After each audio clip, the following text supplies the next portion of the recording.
સિનોર તાલુકાના દિવેર ખાતે નાળાના બાંધકામમાં નડતરરૂપ 15 વૃક્ષોની પંચાયત દ્વારા જાહેર હરાજી કરવામાં આવી હતી, પરંતુ ગ્રામજનોના આક્ષેપ મુજબ ઇજારદારે 15 કરતાં વધુ વૃક્ષ કાપીને ગ્રામ પંચાયત જોડે છેતરપિંડી કરી છે.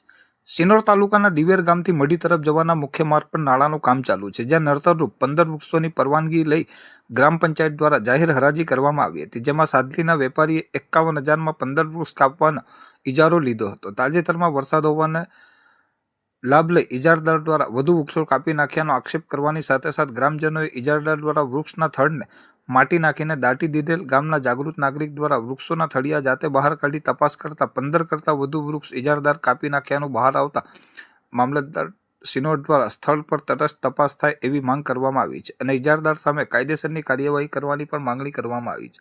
સરકાર એક તરફ વૃક્ષારોપણની ઝુંબેશ ચલાવે છે, ત્યારે ગામડાઓમાં લાકડાના વીરપ્પનો ધોળા દિવસે વૃક્ષનું છેદન કરી લાકડા વહન કરી જાય છે. પછી ચંદ્રકાંતભાઈ સુરેશભાઈ ગામ દિવેરનો રહેવાસી છું, ગામનો નાગરિક છું. દિવેર ગામમાં નાળાનું કામ ચાલુ હતું, તેમાંથી 15 બાવળ નાળાને નડતા હતા. તેની માટે પંચાયતે હરાજી કરીને આપેલા છે. 15 કરતો વધારે બાવળ વેપારી કાપી ગયેલો છે. તેની મેં કાપી ગયા પછી વેપારી આવું કે મેં 15 જ કાપેલા છે. એની મેં તલાટીને સરપંચ મારી મિસિસને છે તેને ફોન કરીને કે તમારા ઘરવાળા આવી રીતે બધાને બોલાવે છે અને એવું તેવું બધા તલાટીને સરપંચ મારી બહુ આશા વર્કરમાં નોકરી કરે છે, તેની માટે ફોન કરીને એ લોકો આવી રીતે ધાપ ધમકી આપે છે.